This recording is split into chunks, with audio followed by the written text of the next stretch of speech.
Alors, Bezat Hashem, nous continuons sur la paracha de Vaetchanan. Alors, hier, on a vu que Moshe dit, Hashem, vous avez commencé à me montrer de votre grandeur. On continue un peu aujourd'hui. Okay? Il dit ici, dans la paracha,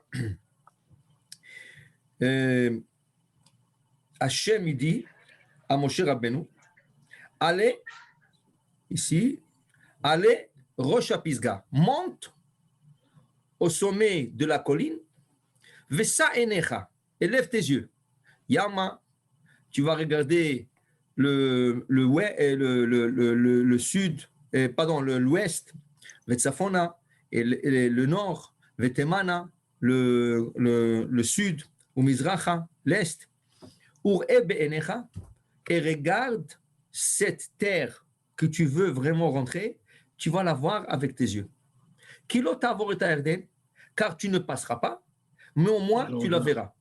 J'aimerais bien te la montrer. Et là, le Midrash, il lui a fait un tour extraordinaire de tout Israël et de tous les trésors qui se trouvent dans la terre. Regardez, Israël est en train de trouver le pétrole, Israël est en train de trouver le gaz naturel, okay? Plein de choses. Tout ça a été déjà montré à Moshe Rabbeinu il y a 3500 ans. Okay? Alors il dit ici, regardez, il lui dit, après que tu as vu la terre, Vetsav et Yoshua, okay? Donne ordre à ton disciple Yoshua qui prend ta place, Vechazekeu, Ve'ametseu, et donne-lui la force, renforce-le. Kihu Ya'avor, car c'est lui qui va passer l'ifnei ha'amazé devant ce peuple. Vehu yanchil otam et haaretz, et c'est lui qui va leur installer dans la terre, Asher tir'e, que tu es en train de voir. Okay? Alors ça veut dire qu'Hachem lui donne ordre à Moshe. Okay? On a déjà vu, si vous vous rappelez, que Moshe, malgré qu'il voulait que c'est ses enfants qui vont prendre sa place, et Hachem lui annonce que c'est son élève, son disciple, qui va prendre sa place, il était content.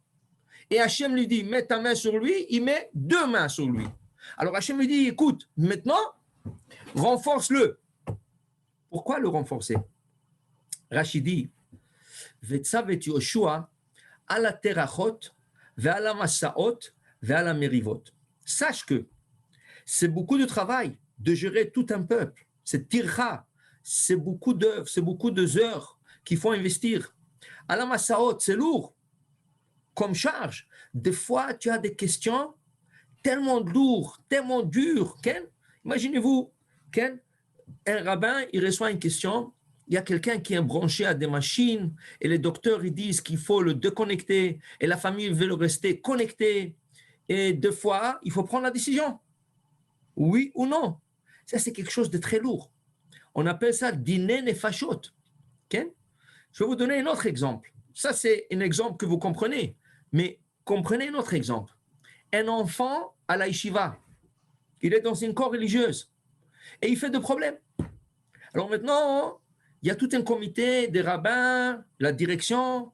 Est-ce qu'on le sort de la yeshiva? On le sort pas, on le garde, on lui donne une chance, on lui donne pas une chance. Ça, c'est dîner nefashot. Ça, c'est juger une âme. Pourquoi? Qui garantit que si tu le sors de la yeshiva, qu'il rentre dans une autre yeshiva, l'autre yeshiva va dire, mais d'où tu viens? Il dit de cette yeshiva. Ils appellent l'autre yeshiva, ils disent, pourquoi il est sorti de la yeshiva? Ah, écoutez, il n'est pas exactement au niveau et il y avait des problèmes avec lui. Ah, des problèmes avec lui, alors pourquoi on va l'accepter, nous? Il ne rentre pas. Ni la première yeshiva, ni la deuxième, troisième. Donc, il n'y a aucun yeshiva qui peut-être va l'accepter. Et si une yeshiva ne l'accepte pas, peut-être il va commencer à dormir plus tard dans la journée, gaspiller son temps. Peut-être il va tourner dans les rues tard la nuit, Ken, et va savoir qu'est-ce qui va sortir de lui. Va savoir qu'est-ce qui va sortir de lui. Ken. Alors, il dit ça c'est dîner nefashot. Je vais raconter une petite histoire très très belle. Une vraie histoire. Une vraie. En Israël, il y avait un enfant comme ça. Et partout, c'est pas rien qu'un. Mais il y avait un comme ça. Et il faisait toujours des problèmes, il faisait des blagues, des choses. Et les rabbis étaient jusqu'au-là avec lui. Comme on dit, c'est la paille qui a cassé le dos du chameau, ou comme on dit en français, le goutte d'eau qui a débordé le verre était quand ce petit-là, il est parti chercher une chèvre, une vraie chèvre. Il l'a placée dans l'arche, dans l'arc avec le Sefer Torah. Il a fermé l'arc. C'était un lundi. Ils sont en train de faire la prière et ils entendent mais. Et personne ne comprend. D'où vient ce bruit? Personne. Il y a des rabbins, il y a des élèves, personne ne comprend. Top. Il arrive le moment d'ouvrir le Echal pour sortir le Sefer. Ils ouvrent le Echal et la chèvre, elle saute. Elle commence à courir à gauche, à droite. Les élèves, ils ont peur, ils sautent sur la table. Il y en a qui sont sortis dehors. Et là, ça fait un balagan incroyable. Et là, tout le rabbi se regarde et ils disent qui a pu le faire. À l'unanimité, ils ont pointé sur le petit, ils ont dit rien que lui. Ils lui ont dit ramasse tes affaires, tu ne rentres plus ici à la yeshiva. C'est fini. On t'a donné plus qu'une chance, on ne t'accepte pas ici. Lui, il a commencé à pleurer. Et le rabbi lui a dit c'est fini, ça ne va pas, la décision est prise. Tu dois sortir de cette yeshiva. Tu ne rentres plus dans cette yeshiva. Alors il lui a dit au rabbi, on mène à 100. Je vous emmène à vous et à toute la direction à un din Torah. C'est quoi un din Torah? Un jugement devant des dayanim, devant des juges. C'est sûr, religieux. Pas laïque, chas v'shalom. Religieux. Des din Torah. Toi, tu vas nous emmener, c'est nous qu'on va t'emmener. Avec tout le temps qu'on a passé avec toi, tout le problème qu'on a passé avec toi. Jamais de la vie. Pas de problème, vas-y. Lui, il est parti avec ses parents, convoquer des juges, trois juges dans un tribunal rabbinique, pour convoquer la yeshiva et din Torah. Donc, quand la session s'est ouverte, le dayan, le grand rabbin, il lui dit, OK, c'est quoi, de quoi on parle aujourd'hui? Alors le petit dit, écoutez, ils veulent me jeter de la yeshiva. OK, ça va. L'autre côté, qu'est-ce que vous avez à dire? Alors ils ont sorti tout un dossier sur lui. Il a fait ça, il ne s'est pas présenté, et la dernière chose avec la chèvre et tout ça, le Dayan, il a entendu tout ça, il dit, wow. Mais ils ont raison. Qu'est-ce que le petit veut d'eux? Alors il dit, mais il s'adresse à l'enfant, il dit, mais qu'est-ce que tu as à dire pour te défendre? Est-ce que tu peux te défendre contre tout ce dossier, toute cette accusation? Il dit, oui. Il dit, quoi? Il dit, écoutez, s'il me juge à moi, j'ai aucun problème avec ça. Il dit, OK, alors quoi? Il dit, non, mais vous comprenez bien que si je sors de cette yeshiva, je ne rentre plus dans une yeshiva parce aucune yeshiva va m'accepter. Et en plus de ça, vous comprenez, je ne sais pas qu'est-ce qui va devenir avec moi, mais comprenez une chose, si je sors de la religion, ce n'est pas moi qui sors de la religion. Et mes enfants, mes petits-enfants et toutes mes générations à suivre. Je ne peux pas le risquer. Alors, qui me sort à moi, aucun problème, mais qui sort mes enfants, mes petits-enfants, mes arrière-petits-enfants de la yeshiva, ça c'est inacceptable. Ils n'ont pas le droit de le faire. Le dayan, le rabbin, était bouche bée. Il dit, mais il a raison. Oui, tu es en train de le juger à lui, mais les conséquences tombent sur qui? Sur ses enfants à lui, ses petits-enfants. Mais ils n'ont rien fait. Ils sont innocents. Ils ne sont même pas nés encore. Mais ils sont innocents. Alors le dayan, il a parlé au petit, il lui a dit, s'il te plaît, moi je te donne une dernière chance. Si tu vas te corriger, moi je vais leur demander de t'accepter et Bezat Hashem, tu continues. Et c'était comme ça. Il a accepté sur lui parce qu'il était déjà au mur, comme on dit, et il est devenu. Alors pour vous dire, ça c'est dîner nefashot. Quand tu sors un enfant de la yeshiva, tu es en train de juger des âmes en pluriel, avec S. Ce n'est pas l'âme, c'est des âmes qui, l'âme présente, l'âme de ses enfants, ses petits-enfants. Parce que s'il sort de la religion, on va savoir qu'est-ce qui va devenir de ses enfants et ses petits-enfants. Alors, Moshe Rabbeinu, il a à renforcer Yoshua et lui dire, écoute, Massaot, c'est une charge très lourde. Il y a des questions, il y a des questions qui sont très lourdes. Il faut savoir comment dealer avec ça. Et à la fin, vers la mérivote, tu sais qu'il y a beaucoup de disputes. Ils peuvent se disputer entre eux, ils peuvent se disputer avec des rabbins. Okay? Il y a beaucoup. Il faut que tu saches comment faire et comment emmener le shalom dans cette discussion.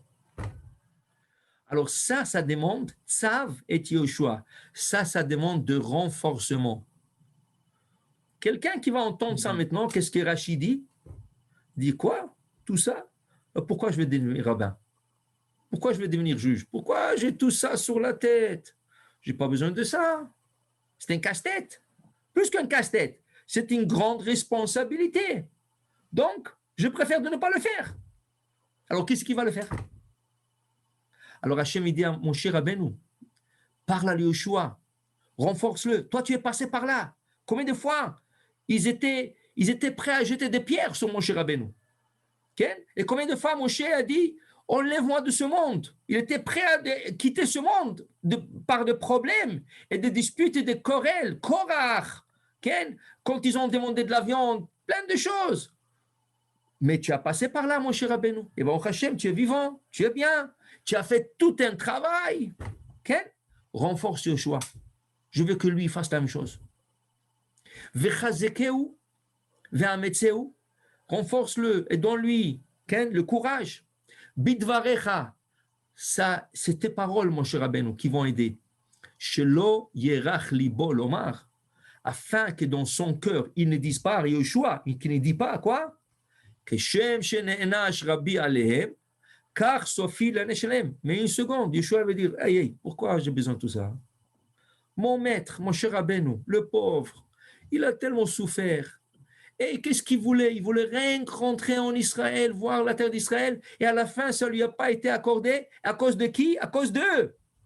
Parce qu'ils l'ont énervé, et au lieu de parler au rocher, il a frappé, et Hachem l'a puni. Alors pourquoi j'ai besoin de ça?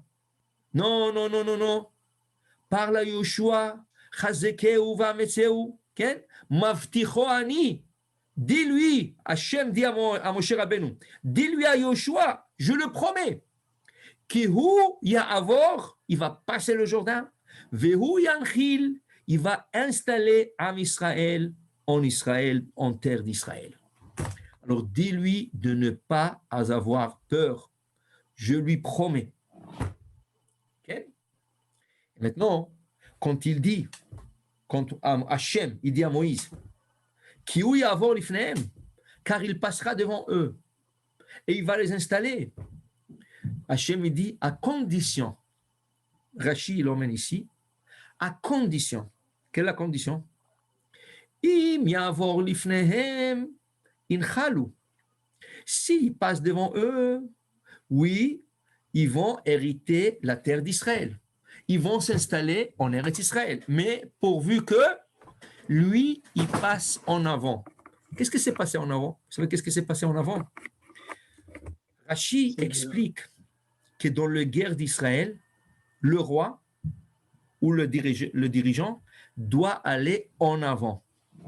Chez les Goïm, c'est le contraire. Le roi et le dirigeant restent en arrière pour qu'il ne soit pas frappé, parce que celui qui va au front, il risque d'être frappé. Hachem dit à Yoshua, si tu vas aller en avant et tout le soldat te suit, mais toi tu es en avant, tu vas gagner et tu vas leur faire installer en Israël. Et si tu restes en arrière et tu les envoies en guerre, tu vas perdre. Eux, ils vont perdre. OK? Il dit ici, et ainsi nous trouvons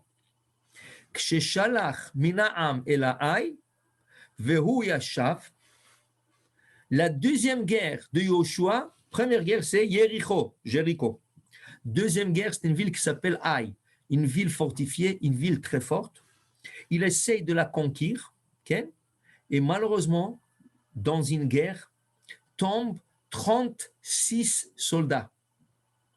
La Gemara dit, même pas 36, un seul. Un seul, qui c'est? Yair ben Menaché, qui est comparé à 36 hommes. OK? Qu'est-ce que ça veut dire? Non. Dans une guerre d'Israël, aucun soldat est censé de tomber. Tout le monde sont censés de partir et revenir en paix. Comme nous allons trouver dans quelques semaines, Parashat Kitetse, et dans Parashat Kitetse, il y a des critères que les soldats qui sont en guerre, c'est des tzadikim purs. Si la personne n'est pas pure, elle ne peut pas sortir en guerre. Pourquoi? Il n'y a pas de garantie sur lui. Si c'est un tzadik, Hachem lui garantit de sortir en guerre et revenir vivant. Si ce n'est pas un tzadik, il sort en guerre, il n'y a pas de garantie. Il peut revenir comme il peut ne pas revenir. Tout le guerre d'Israël, il y avait des policiers qui ramassaient que le tzadikim du peuple. Donc, comment ça se fait que dans le Haï sont tombées 36 personnes ou une personne qui est comparée à 36? Pourquoi? Dit Rashi, pourquoi? Vayavku mehem anshe Haï. Et les gens de Haï ont frappé les Israélites. Pourquoi? Parce que Yoshua a envoyé le peuple et lui restait dans le camp. Il n'est pas parti dans la deuxième guerre. Dans Jéricho, il est sorti avec eux en guerre.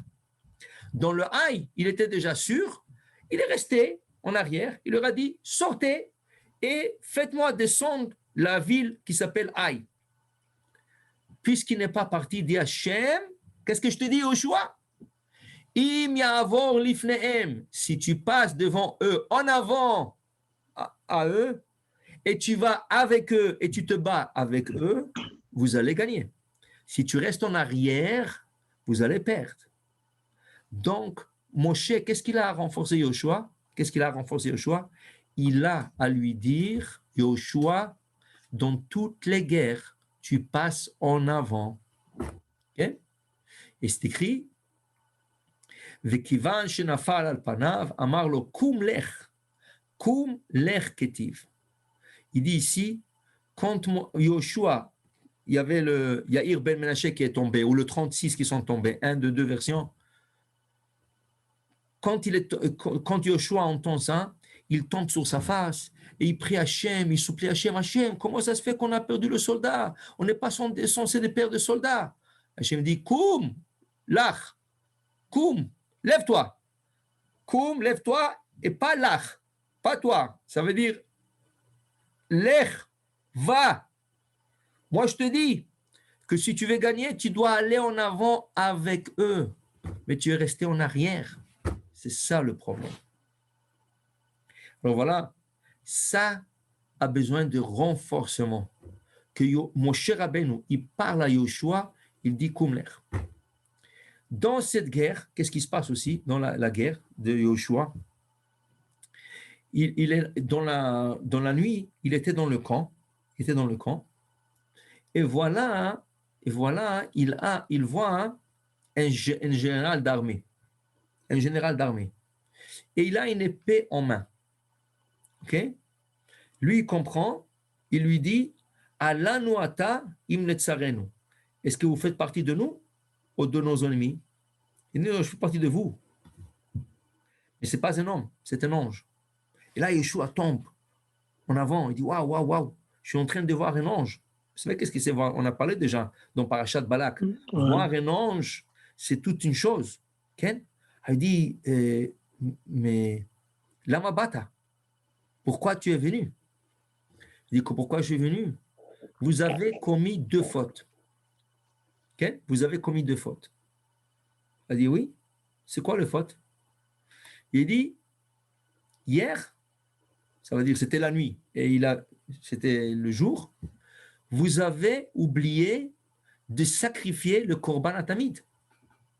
Nous avons l'obligation de ramasser 730 brebis et de sacrifier 2 par jour. Et une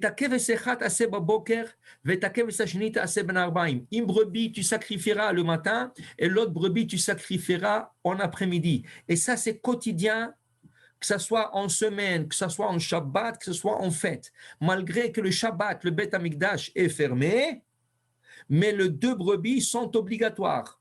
Okay? Il y a aussi le Korban Moussaf, mais les 2 brebis, c'est obligatoire. Il lui a dit, le malach, mais hier, vous avez oublié de sacrifier la brebis du matin. Alors Yoshua s'excuse, il dit, mais on était en plein champ de bataille. Tout le monde était en plein champ de bataille. Il n'y avait personne pour sacrifier. Et c'est quoi la deuxième faute? Il dit, mais vous n'avez pas étudié la Torah cette nuit-là. Vous n'avez pas étudié la Torah. C'est inacceptable. Ok, le matin, tu peux me dire, vous êtes en train de vous battre contre vos ennemis. Et le soir, il n'y a pas de guerre le soir. Le soir, tous les soldats se reposent. Donc, comment ça se fait que vous n'avez pas étudié la Torah? Yoshua, il lui pose une question. Dites-moi, quel de deux péchés est plus grave? Celui de ne pas sacrifier le korban tamid, le sacrifice quotidien, ou celui de ne pas étudier ce soir la Torah? Il lui dit, le malach, l'ange lui dit, le fait de ne pas étudier ce soir la Torah, c'était plus grave que de ne pas sacrifier le tamid. L'étude de la Torah, il prime sur tout. Hachem peut te pardonner sur le fait que tu n'as pas sacrifié parce que tu as une excuse, ok, c'est pas une excuse, mais on va dire c'est une excuse valable et acceptable, mais de ne pas étudier, ce n'est pas acceptable. C'est écrit Vayalen Yoshua Ba'emek. Tout de suite, Yoshua s'est mis dans la vallée. Et la Gemara, dans Masechet Megillah, nous explique que ça veut dire dans la vallée. Quelle vallée? Non, pas dans la vallée. Emek, qui est vallée, on le prend sans point, on dit Omek, profondeur. Yoshua s'est approfondi dans la Torah, cette nuit-là. Ça veut dire quoi? Dit le Rav Lapian, il explique le Rav Lapian, ce n'est pas qu'ils n'ont pas étudié la Torah, c'est impossible, c'est sûr qu'ils ont étudié la Torah cette nuit-là. Ils n'auraient pas annulé l'étude de la Torah. Mais il y a étude, il y a étude. Ça veut dire quoi? Il y a une étude de Torah, tu peux lire. Tu lis un livre, ah, c'est beau, ouais, c'est intéressant, ouais. C'est tout, c'est pas plus que ça. Il y a une étude, tu veux comprendre. Je lis ça, mais attends une seconde, j'ai une question. Et voilà que par ma question, je cherche une réponse. Je n'arrive pas à le trouver. Je cherche un autre livre de la bibliothèque. Et je commence à fouiller. Okay? Je demande. Et je reçois des réponses, mais je ne suis pas satisfait des réponses. Je cherche encore. Ça, c'est approfondissement. Étudier le Talmud, c'est en profondeur.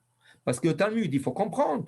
Qu'est-ce que le rabbin il veut dessus? Qu'est-ce que ce rabbin il reproche à l'autre rabbin? Pourquoi il lui a posé la question? Et la réponse, pourquoi il n'a pas satisfait le premier rabbin? Et pourquoi la Gemara a emmené cette preuve? Elle aurait pu emmener une autre preuve. Ça, c'est l'approfondissement. Donc, il y a deux manières d'étudier. Prendre des livres et rien que lire. Tu lis, oui, c'est bon. Ouais. Mais il y a une étude où tu approfondis. Dit le Rav Lapian, vous pensez que Yoshua et le Ham Israël n'ont pas étudié cette nuit-là? Impossible. C'est sûr qu'ils ont étudié. Seulement, ils étaient fatigués. Et par leur fatigue, ils ne sont pas approfondis dans l'étude. Ils sont mis à étudier comme ça, flou, comme ça. Mais quand Yoshua il comprend que le malach lui reproche de ne pas s'approfondir dans la halacha, dans la Gemara, qu'est-ce qu'il fait? Vayalen Yoshua Ba'emek, Melamed Shelan Be'omka Shel halacha. Il se mit à s'approfondir et dans la partie la plus difficile, la partie de la halacha, la loi juive, c'est la partie difficile. Okay? Tu peux lire le Chumash, c'est beau. Et Abraham voyage, et Abraham achète le caveau de Marpella, et Abraham sort en guerre contre les 4 rois. Tout ça, c'est très beau, c'est super beau. Okay? Mais tu comprends la halakha de Shabbat, et on te dit, monsieur, est-ce que vous savez que quand vous faites une salade, il y a une manière de faire une salade, il y a beaucoup de choses à faire attention quand on prépare une salade. Ah oui? Qu'est-ce qu'il y a? Dis-moi, j'ai besoin d'être un chef là? Non, pas du tout, pas un chef. On ne parle pas de ça, on parle de halachot. Et halachot, qu'est-ce que ça veut dire ça encore? Préparer une salade, il y a d'halachot. Il dit oui. Il dit, tu sais que quand tu épluches un concombre, ça s'appelle borer, ça s'appelle triage, parce que tu enlèves la partie que tu ne veux pas de la partie que tu veux manger. Et on n'a pas le droit de le faire. Mais la seule manière que tu peux le faire, c'est si tu le fais juste avant de manger.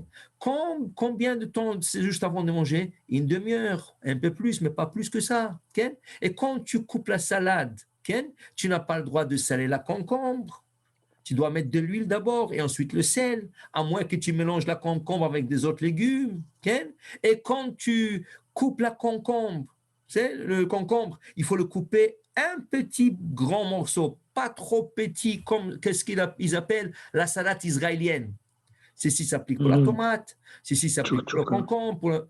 Waouh, waouh, waouh, waouh, waouh, qu'est-ce que tu racontes? Tout ça pour faire une salade le jour de Shabbat? Oui, monsieur. Ça s'appelle approfondissement dans la loi juive. Il y a des règles. Waouh, je ne savais pas tout ça. Oui, mais écoute, qu'est-ce qu'il dit le proverbe? Nul est censé ignorer la loi. Quand tu traverses la lumière rouge, tu dis au policier, ah, je ne savais pas que c'est interdit. Comment tu ne savais pas? Tu ne sais pas, à Québec, on n'a pas le droit de tourner à droite quand la lumière est rouge? Ah non, ce n'est pas comme New York ici. Ah, je ne savais pas. Monsieur, quand tu rentres à Québec, tout de suite, il y a une enseigne, pas de tourner à droite en lumière rouge. Dès que tu rentres, tu passes le pont là-bas à Laval, tu as cette nul est censé ignorer la loi. La même chose pour le judaïsme. La loi juive, c'est la halakha. Tu ne peux pas dire, ah, je ne savais pas. Oui, tu ne peux pas tout savoir. Tu n'es pas un avocat, tu n'es pas un rabbin, tu ne peux pas tout savoir. Mais on étudie, on approfondit, on essaye, on écoute, on va chercher. Okay? C'est ça. Yoshua, ce n'est pas qu'il n'a pas étudié. En Israël, ce n'est pas qu'ils n'ont pas étudié. Bien sûr qu'ils ont étudié cette nuit-là. Bien sûr. Pas profondément. Mais le malach, il le reproche. Pourquoi vous n'avez pas approfondi dans la loi? Oui, vous êtes fatigué, mais vous êtes la génération de sagesse, d'or d'A. C'est à vous que la Torah a été donnée directement. Donc, vous êtes censé de vous plonger dans la Torah profondément. Profondément. Okay? Et c'est ça, okay? C'est ça Yoshua, c'est ça son rôle. Il est devenu le leader d'Israël. Il est devenu le leader d'Israël. Mais, autant qu'il était le leader, il y a des responsabilités qui viennent avec. Et Hachem, il dit à Moshe Rabbeinu, je veux que tu le renforces. Par lui, donne-lui la morale, explique-lui la responsabilité et dis-lui de ne pas se décourager. Oui, ça vient avec responsabilité, mais ce n'est pas donné à n'importe qui. Il a été choisi plus que tes enfants. D'accord? Moshe voulait que ce soit ses enfants. Et Yoshua a été choisi plus que les enfants de Moshe Rabbeinu. Donc Hachem lui donne une mission qui est une tâche qui est lourde, mais le fait qu'il a été choisi, ça veut dire qu'il est capable. C'est pour ça que Chachamim nous disent, Hachem ne te donne jamais à faire une chose que tu n'es pas capable de faire. Si tu te trouves dans une situation où tu dis, waouh, pourquoi Hachem m'a mis ici? Pourquoi Hachem, qu'est-ce que je vais me casser la tête avec ça? Sache une chose, Hachem te l'a donné cette situation parce que tu es capable de la faire. De la même chose que Chachamim disent, nous enseigne, quand il y a un enfant qui a des difficultés à l'école, où il ne comprend pas, où il ne veut pas comprendre, où il veut faire des problèmes, pourquoi il se trouve dans cette famille justement? Et toi tu dis, pourquoi Hachem m'a donné cet enfant? Pourquoi mon ami, mon voisin, il a des enfants tous de tzadikim, ils étudient tout bien, 100%, ils réussissent dans l'étude, et Hachem m'a donné ce petit-là qui ne comprend rien, qui fait que des problèmes. Monsieur, Hachem te l'a donné parce que ton voisin n'était pas capable de s'occuper de cette neshama. Quand un bébé, un enfant, il naît dans une famille, il a été choisi par Hachem de rentrer dans cette famille. C'est ça qui dit dans le Maxime de Père. Baal korach atanolad ou Baal korach atamet. Tu es né malgré toi et tu quittes ce monde malgré toi. Qui veut dire, quand tu es né, tu ne peux pas choisir. Ah, moi je vais être né dans une famille que le père est rabbin et la mère est rabbinite, les frères ils sont tous ça. Monsieur, c'est pas à toi à choisir, c'est le ciel qui va choisir pour toi. Mais pourquoi j'ai pas le choix? C'est très simple. Pour que tu puisses escalader et arriver à de haut niveau, il te faut un papa et un maman qui sont capables de le faire. Alors on va te placer dans cette maison, mais n'oublie pas une chose. Tu as ce qu'on appelle le libre arbitre. Si tu vas écouter ton père et ta mère, on leur donne les outils à t'élever comme il faut, à t'éduquer comme il faut, à te donner la possibilité à atteindre ton but de ta neshama. Okay? Et si tu n'écoutes pas, c'est ton problème. Donc, chaque enfant qui est né dans une famille, il a été placé du ciel dans cette famille. C'est le ciel qui voulait qu'il soit là-bas pour qu'il puisse atteindre ces niveaux. Et si Hazve Shalom, il n'atteint pas, si Hazve Shalom, il sort de la route, si Hazve Shalom, il ne fait pas la volonté d'Hachem, ou il ne fait pas qu'est-ce qu'il faut faire, ce n'est pas la faute des parents. Les parents ont tout fait pour cette neshama, pour qu'elle puisse atteindre là où elle doit atteindre. Mais si cette neshama ou ce corps, par son libre arbitre, a décidé de faire autre chose, ce n'est plus la faute des parents. Le parent en fait qu'est-ce qu'ils ont à faire. C'est pour ça que les parents, ils n'ont pas à se sentir mal. Qu'est-ce que j'aurais dû faire? Mais tu as tout fait. L'autre partie, c'est l'enfant. C'est son choix. C'est son libre arbitre. Mais ça ne veut pas dire qu'il faut arrêter. Même si cette neshama et cette personne, cet enfant a décidé de faire autre chose, tu continues, tu es toujours là pour lui. Je vais vous raconter une histoire qu'il raconte le Rav Ben Ishraï. Le Rav Ben Ishraï dit, il y avait un couple et le père était très très riche. La personne était très très riche, hyper riche. Un seul problème à ce couple, il n'avait pas d'enfant. Le monsieur, il a fréquenté tout le rabbanim, tout le tzadikim, toutes les tombes de tzadikim. Il a demandé, il a pleuré, il a donné tzedaka. Qu'est-ce qu'il n'a pas fait pour avoir un enfant? Qu'est-ce qu'il n'a pas fait pour avoir un enfant? Okay? Et voilà, après 14 ans, sa femme lui annonce que Baruch Hashem est tombée enceinte. Quelle joie, il ne savait pas où se mettre, le parent. Waouh! Et ils ont été suivis par des docteurs et ils ont tout fait que ça arrive à terme, que l'enfant naît, tout ça. Et pas seulement ça. Voilà, 9 mois ont fini et pas seulement un enfant, un garçon. Un garçon. Waouh! Premier-né, Bechor, Brit Jackpot. Mila, Bechor, un enfant. Quelle joie! Le papa, il a fait un festin de roi. Il a invité tout le rabbin, tout le pauvre. Qu'est-ce qu'il n'a pas fait comme pour cet enfant? Et voilà, comme c'était l'enfant unique, les parents étaient déjà un peu âgés et ils ont compris qu'ils n'auront plus avoir des enfants après. Comment ils n'ont pas gâté cet enfant? Qu'est-ce qu'ils n'ont pas acheté comme des habits, comme des jouets, comme des livres, meilleurs professeurs privés, des shivas, tout ce que vous voulez. Et voilà que cet enfant est en train de grandir après la bar mitzvah et il commence à fréquenter des amis qui ne sont pas bons. Malheureusement. Et le père lui dit, mon fils, tu es mon fils unique, c'est toi qui vas prendre toute cette fortune et je veux que tu sois dans le bon chemin, je veux que tu sois un rabbin, sois un tamid chacham, sois quelque chose, sois un homme d'affaires, mais ne fréquente pas ces gens-là, ils sont rien que pour ton argent. Et chaque soir, c'était des sorties et lui, il payait les sorties à tous ses amis. Le père, la mère pleurait, son fils unique, voilà comment il tourne. Et le père voyait qu'il n'y a rien à faire. Le petit, il a 17 ans. Et le petit tourne, il retourne 2 heures de la nuit, 3 heures du matin, il retourne, il fréquente des bars, il fréquente avec des mauvaises personnes. Et la mère, elle ne pouvait pas supporter ça. Elle a une crise cardiaque, elle est décédée. Le papa, il a vu que ce fils ne veut pas, même après à peine qu'il a fait la shiva de sa mère, à peine qu'il a dit Kaddish, et il retournait à ses habitudes, il a décidé de rien lui laisser.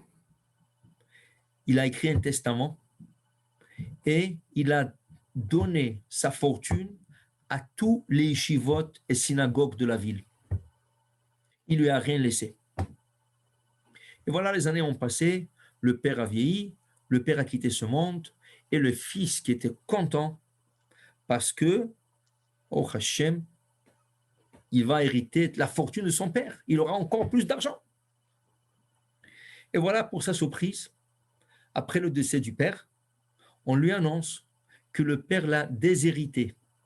il lui a rien laissé. Il a tout donné à toutes les synagogues, à tout le Beth Midrash, à tout le Rabbanim, à tout le Chachamim, et lui, rien. Et là, il a dit, tu sais quoi? Il va rien laisser. Au moins, je vais rentrer chez moi à la maison et je vais prendre, il y a des candelabres en or, il y a toutes sortes de choses, je peux encore ramasser une petite fortune. Pour sa surprise, il veut rentrer chez lui, il y a un gardien à la porte. Lors du cours, le père a dit dans son testament que cet enfant n'a pas le droit de rentrer dans cette maison après son décès. Mais on lui laisse la chance de rentrer le jour de l'année de son père. S'il veut venir à la maison, il a le droit de rentrer à cette maison après l'année. Après qu'un an il passe. L'autre dit, je m'en fous. Ça ne me regarde pas. Il avait encore un peu d'argent. Mais il continuait à sortir. Il continuait à gaspiller son argent. Mais il n'y avait plus quelqu'un qui le alimente, qui lui donne. Alors petit à petit, il a commencé à perdre. Il a tout perdu. Et il a commencé par ses habitudes de boire, de sortir, d'avoir de plaisir matériel. Il ne pouvait pas sans ses plaisirs. Alors il a commencé à emprunter d'argent. Il empruntait pendant toute l'année. Et là, les dettes devenaient grandes. Et les créanciers devenaient de plus en plus méchants. Ils réclamaient leur argent. C'est arrivé à un point qu'ils lui ont menacé la vie. Que s'ils ne leur payent pas, ils vont le tuer. Au moins qu'ils auront la satisfaction de le tuer avec tout l'argent qu'il leur a pris. Ils ont dit, on t'a fait confiance par cause de ton père et on pensait que ton père t'a laissé quelque chose, mais là, on voit que rien. Alors toi, tu ne vas pas nous rendre l'argent, on va te tuer. Alors, quand la pression est devenue trop lourde et grande, il a décidé de se prendre la vie. Alors, il attendait avec impatience le jour de l'année, le Yortzeit de son père, où il a eu la permission de rentrer chez lui à la maison, chez son père à la maison. Et voilà qu'il rentre dans la maison, que personne n'a nettoyé, personne n'a... Et la maison est vide pendant toute une année. Vous pouvez imaginer toutes les chambres pleines de toiles d'araignée. Les chambres sont vides. Il cherche à gauche, à droite, il ne trouve rien. Le papa n'a rien laissé. Il a donné tout le meuble, tout ce qu'il avait, il a donné. Et voilà qu'il arrive au bureau de son père. Qu'est-ce qu'il voit à sa surprise? Du plafond, il y a une corde à pendaison. Et il y a une chaise. Et sur la table, il y a une lettre. Il va et dit peut-être c'est un chèque que son père lui a laissé, je ne sais pas. Mais qu'est-ce que c'est cette corde? Alors, il ouvre vite la lettre, et qu'est-ce qu'il lit? Son père lui a laissé une lettre. Et dans la lettre, le père, il lui dit, mon fils, moi je savais où tu vas arriver. Tu vas terminer ta vie à tes propres mains. Mais au lieu qu'eux, ils te tuent, je suis sûr qu'il y a des gens qui veulent te tuer. Prends-toi la vie toi-même. Mets cette corde autour de ton cou, mais avant de quitter ce monde, demande pardon à Hachem. Regrette tout ce que tu as fait. Tu aurais pu avoir la plus belle vie sur terre. Tu avais toutes les possibilités. On t'a donné toutes les possibilités. On t'a gâté, on t'a tout donné. Mais tu ne voulais pas écouter, tu voulais suivre tes amis. Alors voilà la fin. Alors j'espère que tu vas faire la bonne décision et tu vas te pendre et tu vas quitter ce monde, au moins dans la tchouva. Dis le vidouille, acharne-nous, bagadne-nous, gazalne-nous, et quitte ce monde pur. Lui est en train de lire la lettre. Les larmes qui lui coulent des yeux sur le papier, qui mouillent le papier, il ne sait pas où se mettre. Son père l'a toujours averti et voilà, même après un an de son décès, son père, il avait raison. Son père, il a vu. Et toujours son père qui lui a averti que lui, il ne voulait pas écouter. Avec des larmes sur tous ses habits, il monte sur la chaise. Il met la corde sur son cou. Il fait le vidouille, acharne-nous, regarde-nous avec des larmes. Il pleure, Hachem, Hachem. je m'excuse. Okay? Et il termine. Et là, il pousse la chaise et il veut, ça veut dire il va mourir. Et qu'est-ce qui arrive? Au lieu qu'il soit pendu, tout le plafond écroule et il tombe. Lui, il tombe par terre.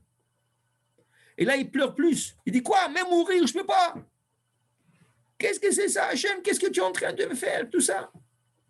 Mais là, en train de regarder le plafond qui a cassé, une petite lettre qui est en train de se promener en l'air, tomber doucement, doucement, doucement, et il le prend en main. Mais c'est quoi cette lettre encore? Il ouvre la lettre et il voit, mon fils, maintenant que tu as fait tchouva, parce que tu étais prêt à te pendre, et je suis sûr que tu as fait le vidouille, je te donnerai une dernière chance. Je te réservais une grande fortune. Je t'ai tout donné, mais j'ai encore une fortune. Et lui a dit où cette fortune est cachée. Et là, il a fait tchouva. Il a compris la chokhma de son père. Pour vous dire à Botaï, on peut être de bons parents, mais si l'enfant n'écoute pas, qu'est-ce qu'on peut faire? On a fait notre devoir, mais voilà. Mais pour vous dire, jusqu'à la dernière minute, il ne faut pas lâcher. Il faut être derrière ses enfants. Il faut être derrière, ce n'est pas l'enfant, derrière cette neshama. Il faut comprendre que dans ce monde, on a affaire à des âmes et pas à des personnes. Quand tu comprends que la personne, c'est rien qu'un habit extérieur, et dans cette personne se cache une neshama, que moi, je dois élever, tu le vois autrement. Oui, il n'est pas correct, il ne fait pas de choses correctement, il fait pas, mais comprends que c'est Yetzirara et sois derrière lui. Et c'est ça que Moshe est en train de dire à Yoshua. Tu as maintenant, je te donne en main 3 millions de personnes à t'en occuper. La charge est lourde. Il y aura des disputes. Ils ne vont pas être d'accord avec toi. Ils vont se bagarrer avec toi. Ken? Il y aura des questions très lourdes. Ken? Tout ça, mon cher élève, sache une chose. Ça, Hachem te l'a choisi. Hachem t'a mis dans cette position parce que tu es capable. Et quand tu voudras le faire, tu pourras le faire. Et ça, c'est la leçon de ce Shabbat Rabotai, pour dire on est tous là pour des missions. Si c'est pour la communauté, si c'est pour notre famille, à l'intérieur de notre famille, si c'est au lieu de travail avec nos employés, si c'est avec nos amis, on ne sait jamais. On est là dans une mission. Mais comme il a dit le Netziv, qu'il a pleuré. Pourquoi il a pleuré? Il a dit, j'allais rater ma mission. S'il aurait jeté de la yeshiva, il aurait raté sa mission. Et il était content doublement qu'il a écrit son livre. Pourquoi? Parce qu'il est fier maintenant, après 120 ans, il peut monter au ciel et dire, voilà, le livre que vous avez voulu que j'ai écrit dans mon vivant, un commentaire sur toute la Torah, je l'ai écrit dans mon vivant. Chacun est en train d'écrire son propre livre dans la vie. Qu'Hachem nous donne le courage et la force et on puisse continuer à faire de bons mitzvot et maasim tovim. Amen. Amen. Amen. تسكيفي تحية كبودو Kula mitzvot, Bezrat Hashem.